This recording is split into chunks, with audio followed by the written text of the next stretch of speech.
They don't put in extra work. They don't go above and beyond to hone their skills, improve their game. This is a club. This is a get-together. This is a player meet and greet.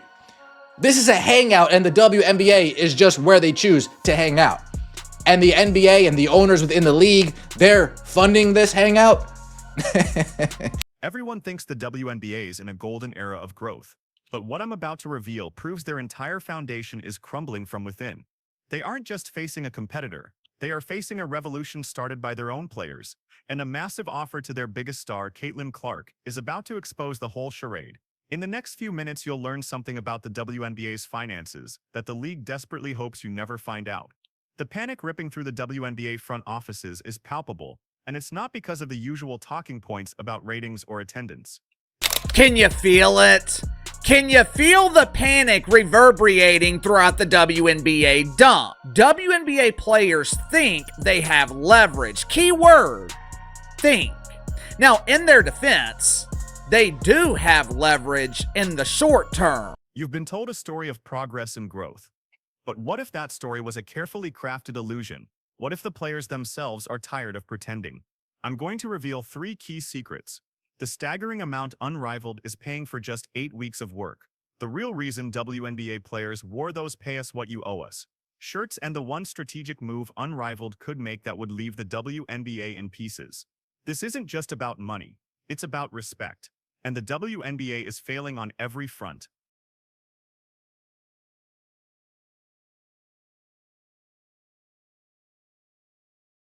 Now, I don't know what to believe from financials, but they got a lot of money backing them from TNT Sports and a lot of investors. And word has it that they came within $10 million of breaking even their first season. That's damn sight a lot. That's damn sight a lot better than the WNBA's done ever. Let's be crystal clear about what's happening here. Unrivaled, the 3-on-3 league that burst onto the scene in January, just finished its first season, and the numbers are so shocking they should have every WNBA executive losing sleep. Players in this new league averaged $220,000 for just 8 weeks of basketball. That's nearly 3 times what the average WNBA player makes for an entire grueling season. The disparity isn't just large, it's a canyon.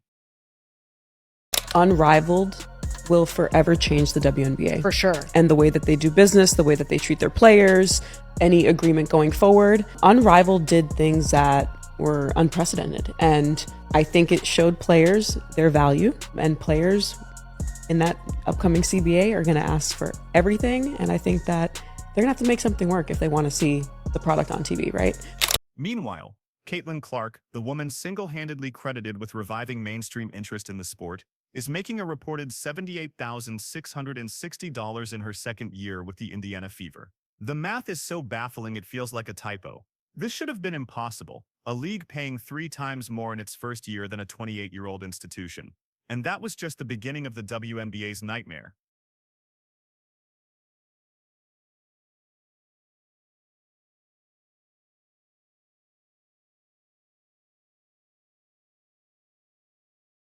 Essentially stalled for a new collective bargaining agreement in the WNBA. For the first time ever, WNBA players think they have leverage. Key word, think. Now, in their defense, they do have leverage in the short term. The problem is, if this short-term leverage is used and the 2026 WNBA season is canceled, it could have devastating long-term impacts on pretend basketball. Here's what nobody talks about. Unrivaled isn't just some vanity project throwing money away. League President Alex Bezel confirmed that players' salaries will increase even more in 2026. Why? Because their debut season exceeded every single financial projection they had. The league generated over $27 million in revenue in its first year, nearly breaking even, a feat almost unheard of for startup sports leagues that typically lose millions. I'm wondering, will the WNBA get within $10 million this season? I kind of doubt it, considering Caitlin Clark's missed, 13, 14 games or something like that? We saw ticket prices plummeted.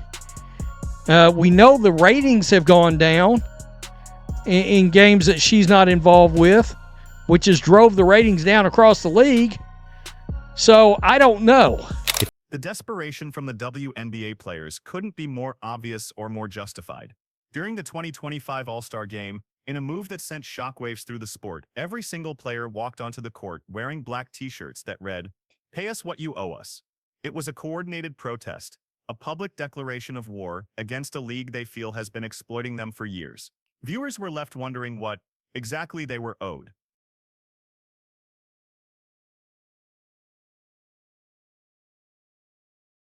In the All-Star Game, wearing "Pay us what you owe us" t-shirts, WNBA players whose salaries are subsidized by the NBA wear t-shirts declaring "Pay us what you owe us."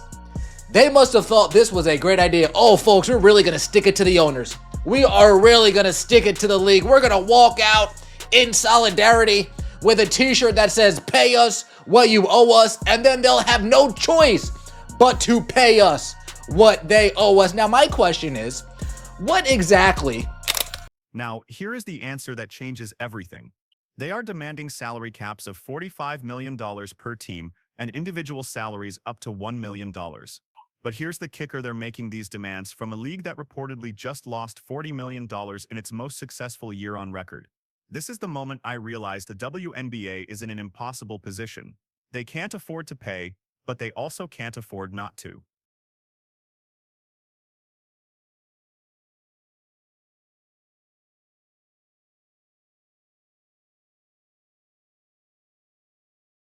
Is that Paige Becker's 10-week commitment to Unrivaled? 10-week commitment, 10 weeks to Unrivaled. She will make more in that first year than she will in the WNBA, where she's only projected to make $78,000. And I know there's still some haters, some unbelievers mad that women decided to bet on themselves, make this startup that is already putting the foot on the gas, right? Already making the WNBA look bad. I understand that. And they're wondering how they're paying for it. Well, Unrivaled made $1 million in ticket sales this year. Unrivaled made over $1 million in merchandise sales this year. And that's not even counting like the jersey stuff. The timing couldn't be more perfect for Unrivaled to strike. While the WNBA is hemorrhaging money, Unrivaled is proving that women's basketball can be profitable while paying players what they deserve. The contrast is so stark, embarrassing for the establishment. Angel Reese won $50,000 just for winning the Unrivaled championship. That's more than 2/3 of her entire WNBA rookie contract for one tournament win.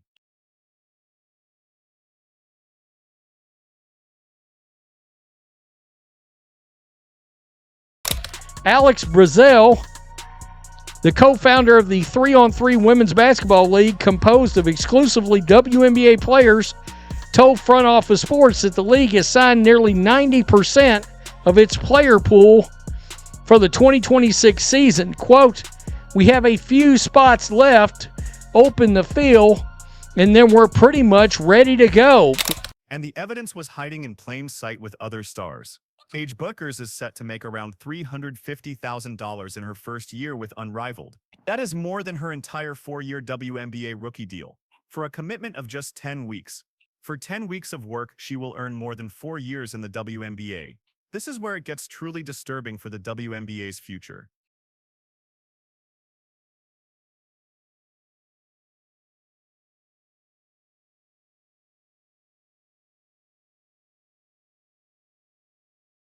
I've been telling y'all this.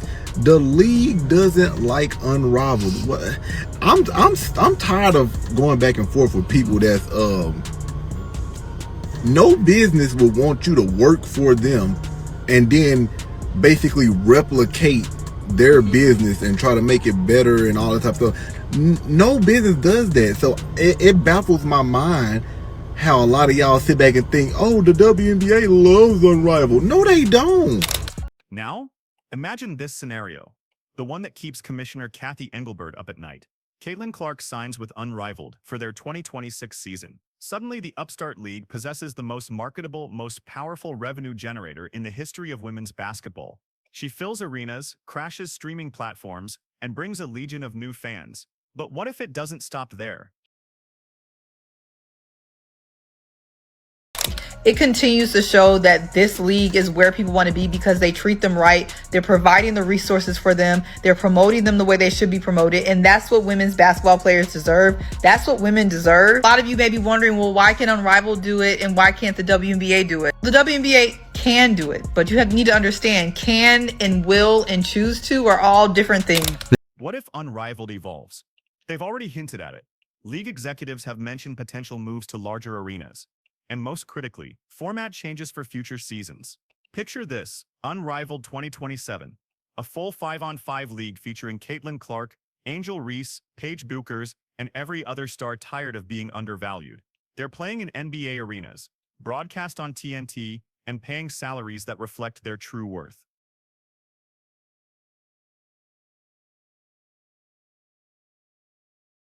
Unrivaled is making moves. Unrivaled is making moves, and they making them in a major way, y'all. They are making moves in a major way. Unrivaled announced the signings of look, they're going and getting the young, popping, upcoming talent. WNBA, y'all better figure something out. Y'all better figure something out. Unrivaled is making moves. We already see the players talking about they are willing to strike. They want what they want. Pay us what you owe. Pay us what you owe. Meanwhile, the WNBA is left with a roster of players who couldn't get a better offer, playing in half-empty arenas while their former stars sell out Madison Square Garden 20 minutes away. This isn't a fantasy based on their business trajectory. It's a logical and terrifying next step. The WNBA's response to all this, from a fan's perspective, it appears to be pure delusion.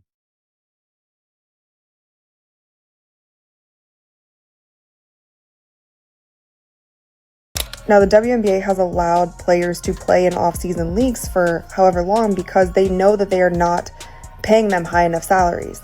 Now, the goal of all the WNBA players, including Nafisa and Stewie, which is why they started Unrivaled, is to be able to pay the players more, give them livable wages, make it so they didn't have to go overseas, and I commend them for that. I think it's fantastic what they did with Unrivaled. Commissioner Engelbert continues to talk about transformational change and hypergrowth, while offering players the same revenue-sharing structure that has kept their salaries suppressed for 28 years. They are essentially telling players, we know you're worth more, but our business model, subsidized by the NBA, can't support it. It's like watching someone try to put out a forest fire with a water pistol.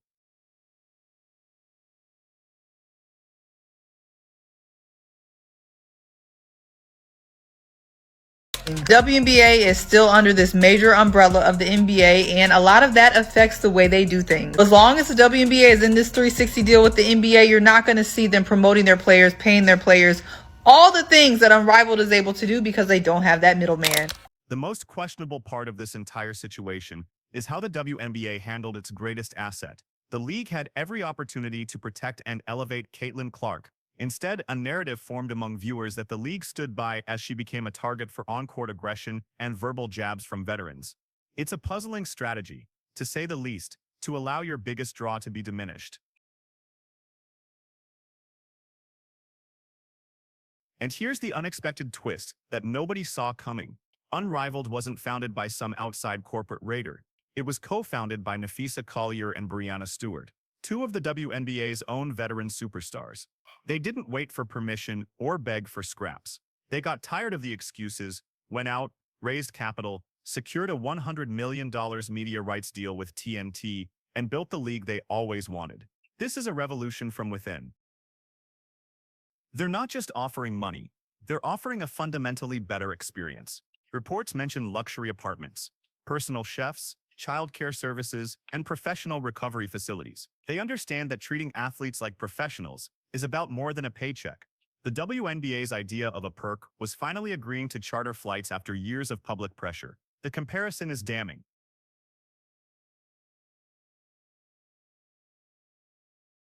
The financial reality for the WNBA is a tough pill to swallow. The NBA has reportedly subsidized their losses for nearly 3 decades, to the tune of hundreds of millions of dollars. And now, the players are demanding a 50% revenue share from a league that doesn't even own 100% of itself, having sold off a majority stake just to stay afloat. From a business standpoint, the numbers simply don't add up. Compare that to Unrivaled's model. They raised over $35 million from legitimate investors, landed major sponsors like Samsung and Miller Lite, and built a profitable framework from the ground up. They are proving in real time that women's basketball can and should be a standalone, profitable business. They don't have the NBA as a middleman, which many observers believe gives them the agility the WNBA lacks.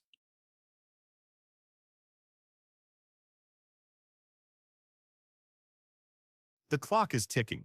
The WNBA has until October to reach a new collective bargaining agreement or face the first work stoppage in league history. But now they aren't just negotiating against their own players. They are competing against a league that has already proven it can do what the WNBA has claimed is impossible: pay women what they are worth.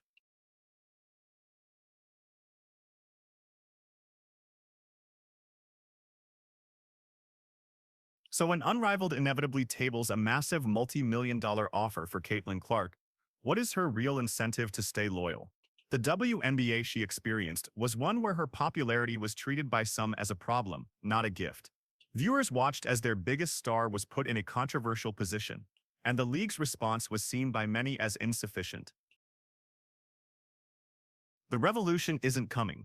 It's already here. It's being televised on TNT. It's paying competitive salaries, and it's being run by the very players the WNBA took for granted. The question is no longer if Unrivaled will compete with the WNBA.